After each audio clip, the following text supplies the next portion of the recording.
हम इसे एयरपोर्ट्स और बॉर्डर एरियाज के ऊपर भी यूज कर सकते हैं. And to share why we came up with this problem, I'd like to hand over to one of my teammates, Sumit. नमस्ते प्रधानमंत्री जी. जी नमस्ते.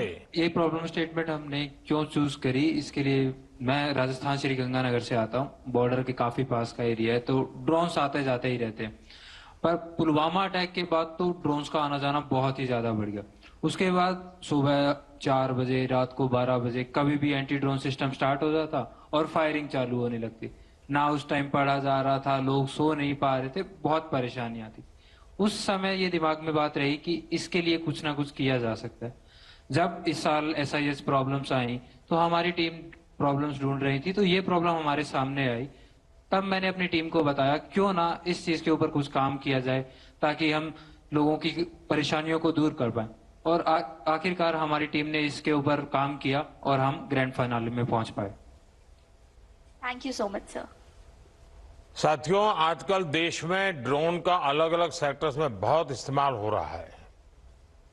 आपने नमो ड्रोन दीदी योजना के बारे में जरूर सुना होगा. ड्रोन आजकल रिमोट एरिया में दवाएं और जरूरी सामान पहुंचाने में इस्तेमाल किया जा रहा है. लेकिन देश के दुश्मन भारत में हथियारों और ड्रग्स की तस्करी में ड्रोन का भरपूर उपयोग कर रहे हैं. ऐसे में मेरे लिए खुशी की बात है कि आप सभी ऐसी चुनौतियों से निपटने के लिए पूरी गंभीरता से काम कर रहे हैं. आपका प्रयास डिफेंस टेक्नोलॉजी के एक्सपोर्ट को भी नया आयाम दे सकता है और इसलिए मैं आपको बधाई देता हूं. और आपका एक साथी तो स्वयं बॉर्डर पर रहने वालों में से हैं, तो वो इस समस्या को भली भांति समझ भी सकता है और उसके सॉल्यूशन की जरूरत भी समझ सकता है. लेकिन इसके कई पहलू होंगे आगे चल करके और मैं समझता हूं कि बहुत बड़ी मात्रा में काम करना पड़ेगा, क्योंकि जो ड्रोन की दुनिया वाले लोग हैं जो इस प्रकार के रोग ड्रोन्स को लेकर के दुनिया में बर्बादी का काम कर रहे हैं, वे हर बार नई टेक्नोलॉजी लाएंगे, नए एंट्री पॉइंट ढूंढेंगे. तो हमारे लिए भी चुनौतियां नित्य नई बनती रहेगी. लेकिन आपके प्रयास को मैं बहुत बधाई देता हूं, शुभकामनाएं देता हूं. आइए देखते हैं देश के किस भाग से हम जुड़ने वाले हैं. अब हम बात करेंगे निर्वाणा 1 से, जो New Horizon College of Engineering Bengaluru में बैठे हैं. बेंगलुरु से हम जुड़े. Over to Bengaluru. आवाज नहीं आ रही आपकी. आवाज नहीं आ रही है सर. अब आ रही है क्या? हाँ, अब आया. नमस्ते माननीय प्रधानमंत्री जी. नमस्ते जी. मेरा नाम देव सोनी है और मैं टीम निर्वाणा 1 का नेतृत्व कर रहा हूँ. मेरी टीम है आदित्य चौधरी, अशर एजाज, तन्वी बंसल, नमन जैन और सानिध्या मंगलूनिया. सर, हम जयपुर ग्रामीण से बैंगलोर आए हैं मिनिस्ट्री ऑफ जल शक्ति द्वारा दी गई एक बेहद ही जरूरी प्रॉब्लम स्टेटमेंट पे काम करने. इसके रिसर्च में हमें पता चला कि भारत सरकार ने पिछले कुछ सालों में कई एडवांस्ड एफर्ट्स करे हैं रिवर पोल्यूशन को कम करने के लिए और रिवर रिजुविनेशन को इंप्रूव करने के लिए. तो हमने सोचा कि अगर हम एक कॉम्प्रिहेंसिव सिस्टम बनाए जो रिवर पोल्यूशन मॉनिटरिंग को इंप्रूव करे, उसको और एफिशिएंट बनाए और ओवरऑल रिवर इकोसिस्टम की हेल्थ को इंप्रूव करने के लिए सजेशंस दे, तो हम एक बहुत ही मीनिंगफुल कंट्रीब्यूशन कर सकते हैं. नमस्ते सर. नमस्ते. हमने आइडेंटिफाई किया कि हमारे देश में बहुत से लोगों की आमदनी और जिंदगी नदियों से जुड़ी है और इसीलिए हम उन लोगों की जिंदगी को बेहतर बनाना चाहते हैं और एक पॉजिटिव बदलाव लाना चाहते हैं. हमने इस प्रोजेक्ट के लिए गंगा को चुना क्योंकि वो हमारे इतिहास का एक बहुत ही अहम सांस्कृतिक भूमिका निभाती है और हमारे प्रधानमंत्री जी के दिल के भी बहुत करीब है. हमारी इस प्रोजेक्ट की शुरुआत नमामि गंगे प्रोग्राम और national mission for clean Ganga NMCG के बारे में पढ़कर और रिसर्च करके शुरू हुई. हमने इससे ये आइडेंटिफाई किया कि NMCG के 2 बहुत क्लियर ऑब्जेक्टिव्स हैं. पहला, abatement of pollution, that is Ganga में पोल्यूशन की कमी, और दूसरा, conservation and rejuvenation of river Ganga, that is Ganga की क्वालिटी को वापस पहले जैसा बनाना. साथ ही हमने ये भी जाना कि गंगा से रिलेटेड बहुत सारा क्वालिटी डेटा पब्लिकली अवेलेबल किया गया है. इस डेटा से हम काफी प्रभावित हुए और हम बहुत इंस्पायर हुए. हमने सोचा कि अगर हम इस डेटा के बेसिस पे एक डिसीजन सपोर्ट सिस्टम बना सकें, जिससे कि गंगा के आसपास रहने वाले लोगों को निर्णय लेने में सहायता मिलेगी, तो उससे उनकी जिंदगी में काफी प्रभाव आ सकता है और उनकी जिंदगी में एक बहुत पॉजिटिव बदलाव आ सकता है। अब सर, गंगा एक बहुत ही विशाल नदी है, तो ये नेसेसरी हो जाता है कि जो भी सिस्टम बनाया जाए वो ट्रूली स्केलेबल हो। इसके लिए हमने एक एडवांस टेक्नोलॉजी का यूज करा है जिसका नाम है फेडरेटेड लर्निंग। तो हमने डेटा को एनालाइज करा और 38 की लोकेशंस आइडेंटिफाई करी, और फेडरेटेड लर्निंग के यूज से हमने वहां लोकल मॉडल्स बनाए जो उस लोकलाइज्ड डेटा पे ट्रेंड है। अब ये सारे लोकल मॉडल्स एक मदर मॉडल से कम्युनिकेट करते हैं जहां ये अपना डेटा शेयर करते हैं।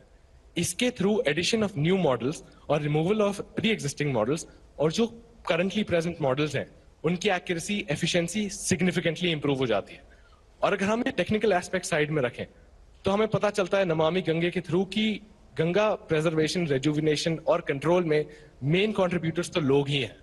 तो हमने इन स्टेक होल्डर्स के लिए ये जो डेटा और यूजर के बीच की दूरी है उसको कम करने के लिए एक एडवांस डैशबोर्ड बनाया है जहां पे हमने हर टाइप ऑफ स्टेक होल्डर जैसे ये इस बार बहुत बड़ा कुंभ मेला हो रहा है। गंगा जी के सर। तट पर 40-45 करोड़ लोग इकट्ठे होने वाले हैं। इस योजना जी का सर। कैसे लाभ ले सकते हैं? आपकी इस इनोवेशन का क्या लाभ ले सकते हैं वहां? सर, तो जैसे कि हमें पता है अगर पानी की क्वालिटी पैरामीटर्स को हम एनालाइज कर लें तो हम लोगों को बता सकते हैं कि वो अपने लेवल पे कैसे डिसइंफेक्शन कर सकते हैं और अपने लेवल पे क्या क्या इंश्योर कर सकते हैं कि उनकी हेल्थ तो सही रहे ही और लोगों की भी हेल्थ सही रहे। इसके लिए हम लोग उनको एक पोर्टल देंगे, जैसे हम इंडस्ट्रियल एफ्लुएंट मॉनिटरिंग के लिए देंगे, सीवेज ट्रीटमेंट इंफ्रास्ट्रक्चर के लिए देंगे, हम लोग बायोडाइवर्सिटी मैनेजमेंट के लिए देंगे, हम लोग फार्मर्स, फिशरमैन और इवन टूरिस्ट्स को बताएंगे कि वो क्या आइटिनरीज बना सकते हैं और वो क्या क्या मेन चीजें विजिट कर सकते हैं, उनको कहाँ जाना चाहिए और कहाँ करंटली नहीं जाना चाहिए और वहां पे कैसे काम चल रहा है। तो अब ये शहरों में जो ड्रिंकिंग वाटर की सप्लाई चेन होती है यस सर। उसके ऊपर भी आपका तो काम बड़ा आसानी से ऑर्गेनाइज हो सकता है। Yes sir. तो हमने क्या करा, शहरों में जिस जो एंड्स हैं जो गंगा में कनेक्ट हो रहे हैं या बाकी नदियों में कनेक्ट हो रहे हैं, हमने उनके लैटिट्यूड्स और लॉन्गिट्यूड्स आइडेंटिफाई कर लिए हैं। और हमने ये भी आइडेंटिफाई कर लिया है हमारे स्टेशंस के थ्रू कि उनके आसपास की इंडस्ट्रीज कौन सी है।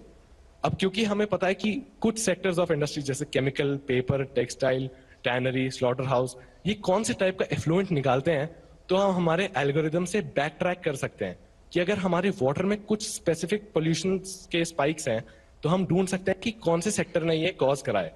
और यही चीज हम ऑर्गेनाइजेशन जो अथॉरिटीज मैनेज कर रही है रिवर्स को, उनको बता सकते हैं और उनको इंस्टेंटली रिपोर्ट का बटन दे सकते हैं, जिससे जीपीआईज जो ग्रोसली पोल्यूटिंग इंडस्ट्रीज है उन पे इंस्टेंटली इंस्पेक्शन लॉन्च की जा सके।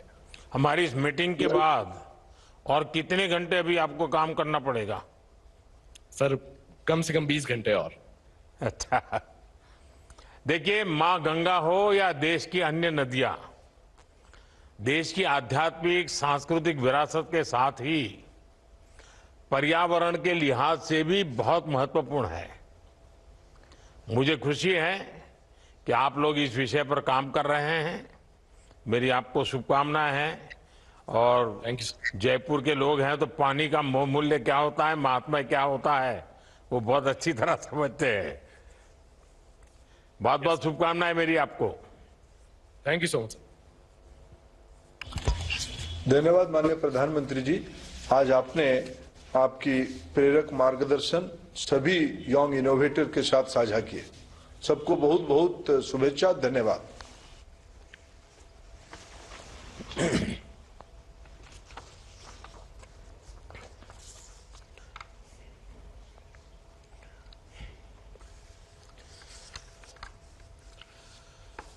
साथियों, आप सभी से बात कर करके बहुत अच्छा लगा।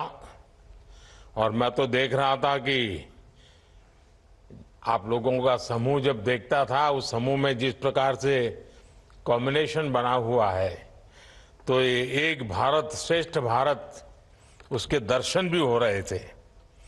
नॉर्थ स्टूडेंट साउथ में, साउथ के स्टूडेंट नॉर्थ में, ईस्ट के वेस्ट में, वेस्ट के ईस्ट में। तो मैं समझता हूं कि बहुत ही अच्छा अनुभव रहा होगा आप लोगों के लिए भी, और देश की विशालता और विविधता का भी आप लोग अनुभव करते होंगे तो आपके हैकेथॉन में विषय के उपरांत भी आपको साइडलाइन में भी बहुत सी चीजें सीखने को मिलती होती है। साथियों, आप तो जानते ही हैं कि भविष्य की दुनिया नॉलेज और इनोवेशन से ही ड्राइव होने वाली है और ऐसे में आप भारत की होप है, एस्पिरेशन है, आपके पर्सपेक्टिव अलग है, सोच अलग है और एनर्जी का लेवल तो बहुत ही अलग है, लेकिन सबका एम एक ही है। भारत दुनिया का सबसे इनोवेटिव, प्रोग्रेसिव और प्रॉस्परस देश बने। आज दुनिया कह रही है कि भारत की ताकत ये हमारी युवा शक्ति है, हमारा इनोवेटिव यूथ है, हमारी टेक पावर है। भारत की ये ताकत आप सभी में स्मार्ट इंडिया हैकेथॉन में साफ साफ नजर आती है।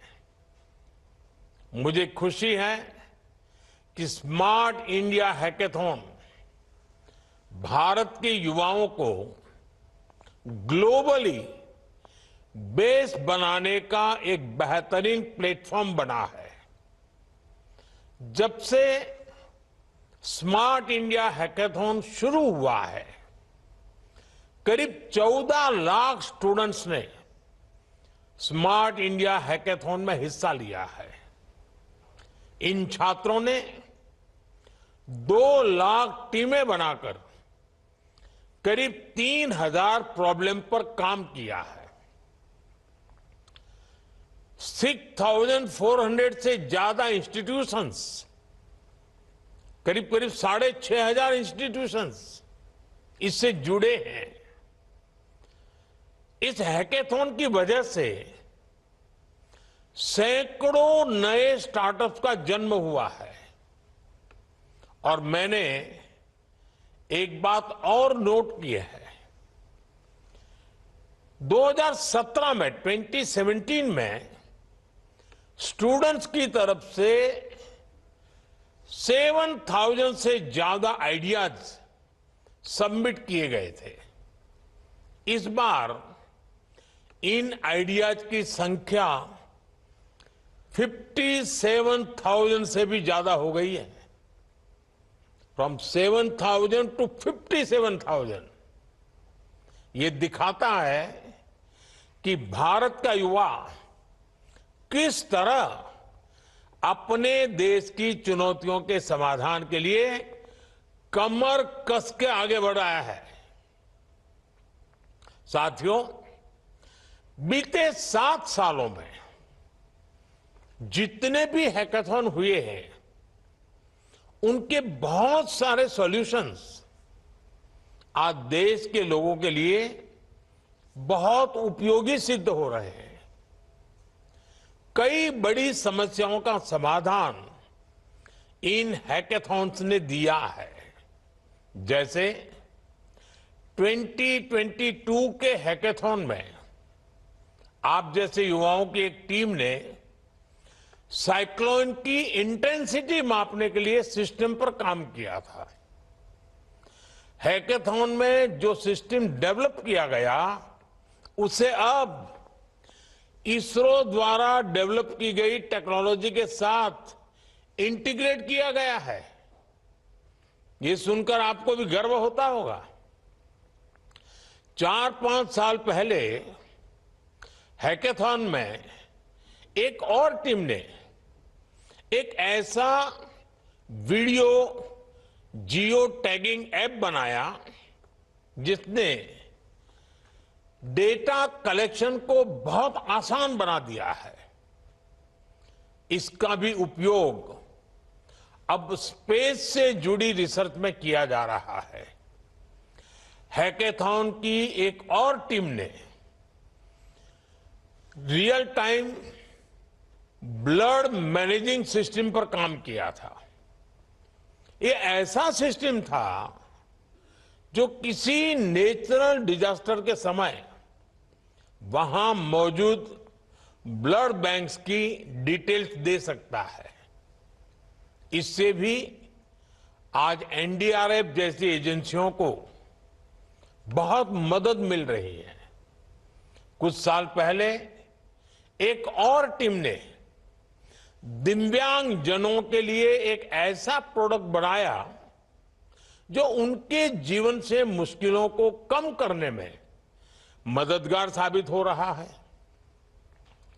आज भी हैकेथॉन में हिस्सा ले रहे आप सभी युवाओं के लिए ऐसी सैकड़ों सफल केस स्टडीज प्रेरणा है। ये दिखाती है कि कैसे आज देश के युवा सरकार के साथ मिलकर देश के विकास के लिए देश के सामने मौजूद चुनौतियों से निपटने के लिए काम कर रहे हैं। इसमें उनमें देश की समस्याओं के समाधान को लेकर, देश के विकास को लेकर एक ओनरशिप की भावना आ रही है। आज भी आप सबसे बात करने के बाद मेरा कॉन्फिडेंस और बढ़ गया है कि देश विकसित भारत होने के सही ट्रैक पर है। आप जिस तत्परता से, जिस कमिटमेंट के साथ भारत की समस्याओं के इनोवेटिव सॉल्यूशंस ढूंढ रहे हैं, वो अद्भुत है। साथियों, आज देश की जो एस्पिरेशंस है उसमें हमें हर चुनौती के लिए आउट ऑफ द बॉक्स सोचना ही होगा। हमें हर सेक्टर में out of the box thinking की ये अप्रोच हमारी आदतों में शामिल करनी होगी। इस हैकाथॉन की विशेषता भी रही है, इसका प्रोसेस भी इंपॉर्टेंट है और प्रोडक्ट भी इंपॉर्टेंट है। एक समय था जब सरकार ही देश की समस्याओं के समाधान का दावा करती थी, लेकिन अब ऐसा नहीं है। आज ऐसे हैकाथॉन के जरिए स्टूडेंट्स, टीचर्स और मेंटर्स को भी इन समाधानों से जोड़ा जा रहा है। ये भारत का नया गवर्नेंस मॉडल है और सबका प्रयास इस मॉडल की प्राण शक्ति है। साथियों, देश के अगले 25 सालों की पीढ़ी भारत की अमृत पीढ़ी है।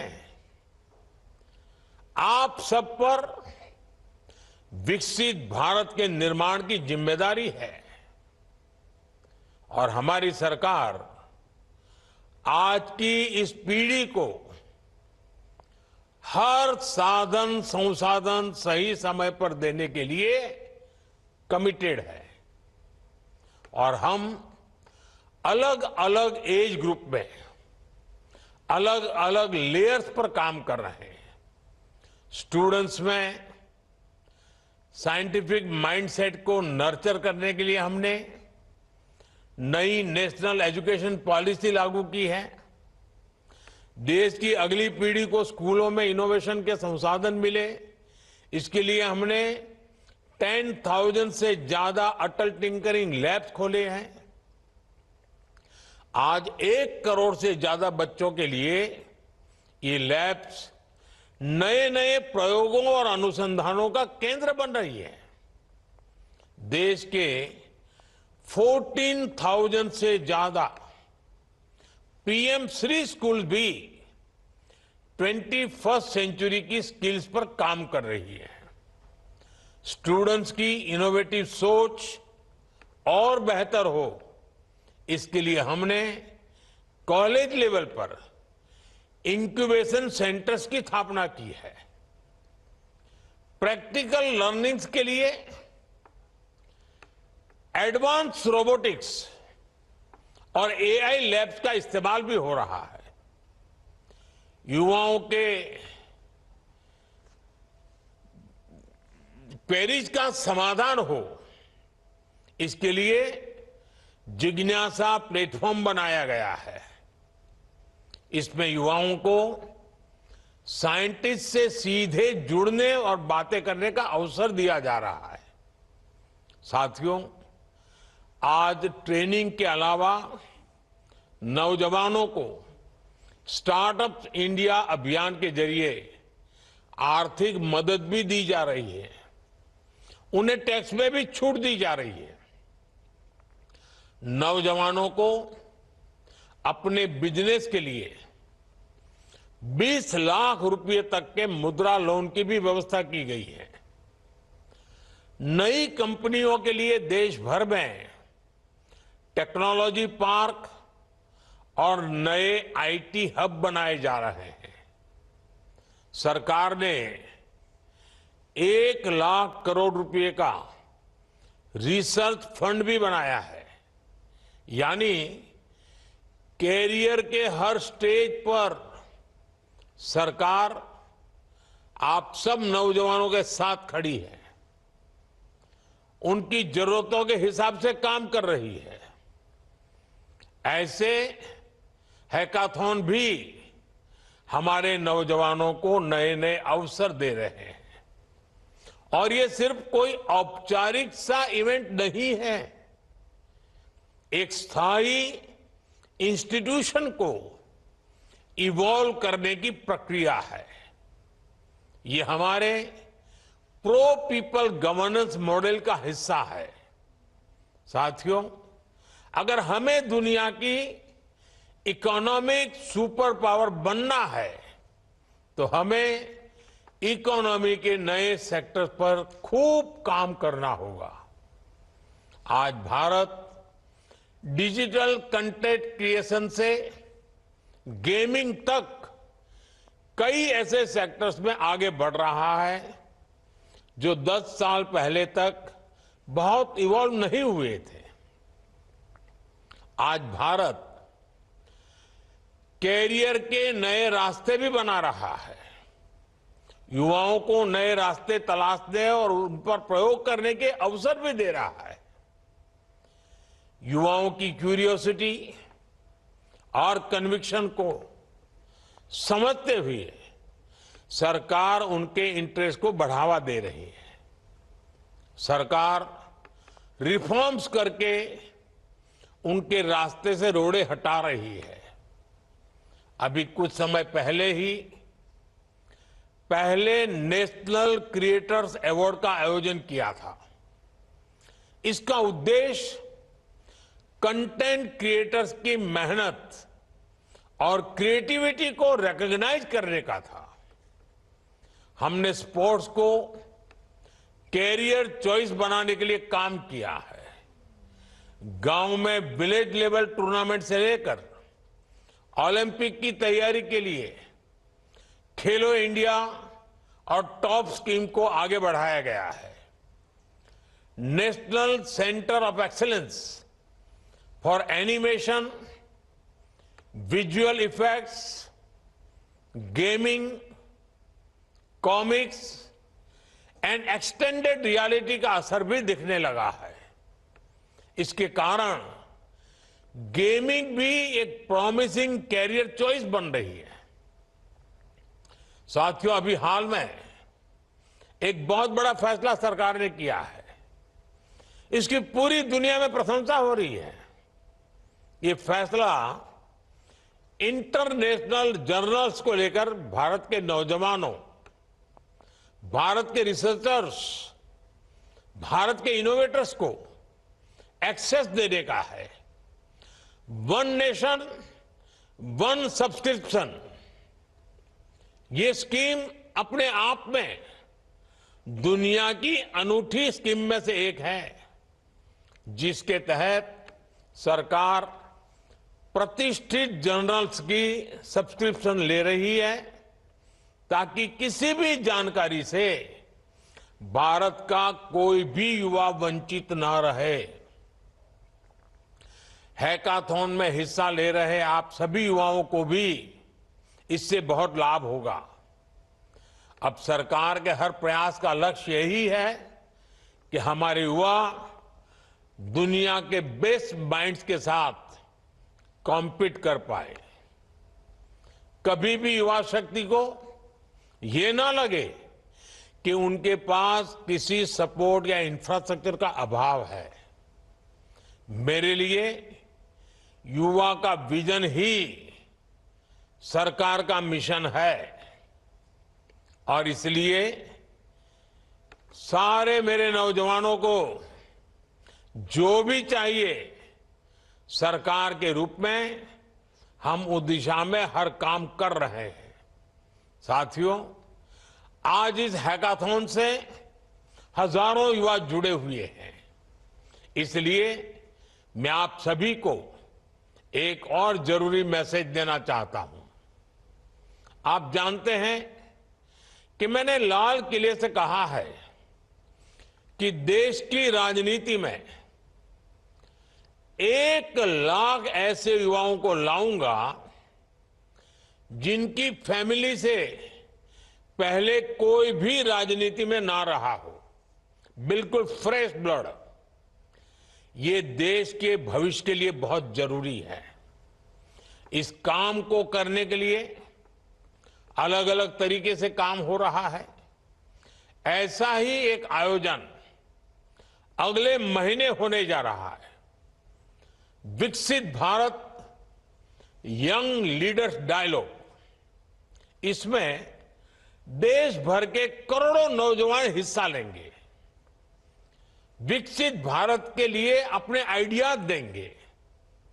जो आइडियाज सिलेक्ट होंगे, जो नौजवान सिलेक्ट होंगे, उनके साथ 11 और 12 जनवरी को स्वामी विवेकानंद जी की जयंती पर दिल्ली में यंग लीडर्स डायलॉग का आयोजन होगा।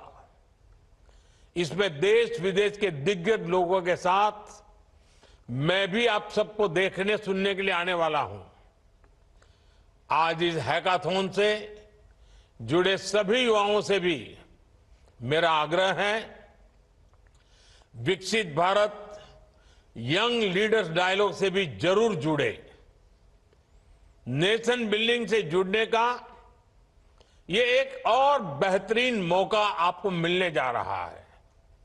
साथियों, आपके लिए आने वाला समय एक अपॉर्चुनिटी भी है, साथ साथ एक रिस्पॉन्सिबिलिटी भी है। मैं तो चाहूंगा स्मार्ट इंडिया हैकाथॉन की टीमें सिर्फ भारत ही नहीं, ग्लोबल प्रॉब्लम्स पर भी और बेहतर तरीके से काम करें। अगले साल जब हम इस हैकाथॉन में आए तो कोई ऐसा उदाहरण भी हो जो किसी ग्लोबल क्राइसिस का समाधान करने का माध्यम बने। देश को आप सभी इनोवेटर्स, आप सभी ट्रबल शूटर्स के सामर्थ्य पर विश्वास भी है, गर्व भी है।